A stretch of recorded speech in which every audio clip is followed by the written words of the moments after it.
Hello, my name is Elvin Hernandez. I am the writer for Set the Action.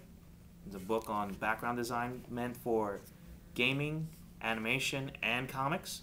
And today I wanted to do a couple of presentations concerning creating a background towards a specific character and towards specific storytelling structures to actually make them more dynamic and more realistic, and at the same time add something to your character's general narrative.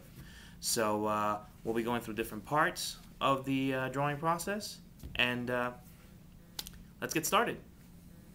Alright, to start off, I've picked a character. It's called a Solution. He is a character from a comic by the same name from Kaiser Studio Productions. And as you can see, he's got a lot of specific things to the body, an exoskeleton. There's the full style sheet for the character.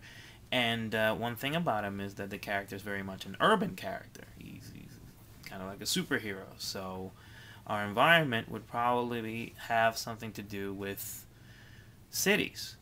And you can see I started getting some reference for different corners of cities. I had a trip to New York recently and just spent a lot of time taking different photos and different angles of different buildings to get a better idea of how to set up not just this image that I'm about to work on, but different images connected with the character. It's always good whenever you go to any type of different environment that you might be connected with. Always take pictures. Always keep your library growing. Keep your image library up to date. Things change constantly. Architecture changes all the time, and it's something very important. Now, my first step, like with any project, is to start off with a basic thumbnail of the idea I want. And sometimes I do multiple thumbnails to get a better sense of options that I might have as an artist. As you can see, going really quick with some of my reference and just jumping in with a micron and with a pen and just drawing out a couple squares, imitating perhaps the size of the image that I want to create, and just throwing down some ideas on how I might want the image to look. Usually my first image, not necessarily is it always the first image that goes, but usually I throw out my first instinct as my first thumbnail, and then I start developing thumbnails next to it to kind of get different options for myself. Sometimes I might see something that even my first instinct didn't quite pick up. It also helps with blocking, kind of like an idea of how best to present your full concept, what options you might have as an artist, not just in terms of how to make the image look quote-unquote cool, but also how to best serve the story. As always, you're always building storytelling. All these environments, all these characters, all of it's about telling a story. So if the shot doesn't quite work towards that, then you gotta move on and find a different solution. The image I'm thinking about is basically putting the character up on the sky with buildings surrounding him. One of the things about him is he's kind of like a scary version of a superhero. It's kind of a world where superheroes don't really exist, and he kind of shows up. So the idea of him is to have some of those elements of the superhero with the cape and flying and all that stuff, but portrayed in a way that might be a little bit eerie to the viewer. Well, one of the things that I started thinking about is we're on the ground looking up, or perhaps it's from a viewer's point of view. It's a little bit askew.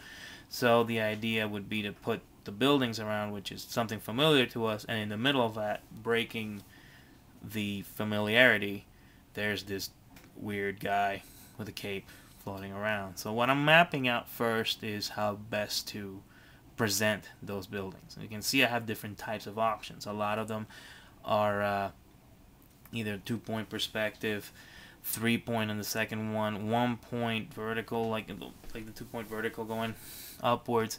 But everything's about presenting height in this particular scene. So As you can also see, I'm throwing very loose lines. It's supposed to be just the thumbnails, just ideas. That's all I'm working on, ideas. I'm also using the reference, as you can see on the side, a lot, but I'm not necessarily tied to it. Right now I'm drawing the character and the scene how I would like to present them, because that's part of the layout. The environment is supposed to complement the character. It's not supposed to replace the character. It can do that if the story requires it, but in this particular case, we want to push the character forward. So I'm drawing the character in different spots and kind of figuring out what I want.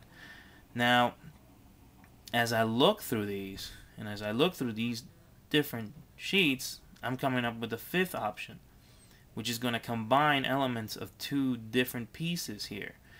The angle of the second one, while at the same time the directness of the first image. It's still my first instinct, but I learned something from doing the multiple thumbnails. So that's something that you also want to keep in mind.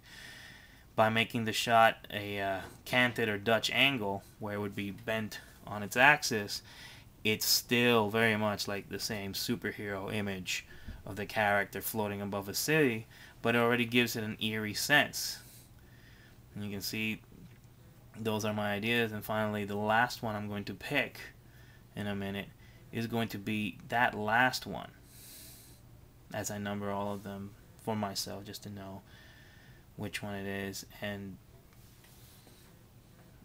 circling the fifth one as the one I'm going to go with. Now, yes, I'm the one who actually drew this, so I should remember this, but you never know how long it's going to take you to come back to an idea. Sometimes you're working on different projects, so you may be needing to return to the one. You may forget, so it's always good to mark whatever it is that you're actually working on.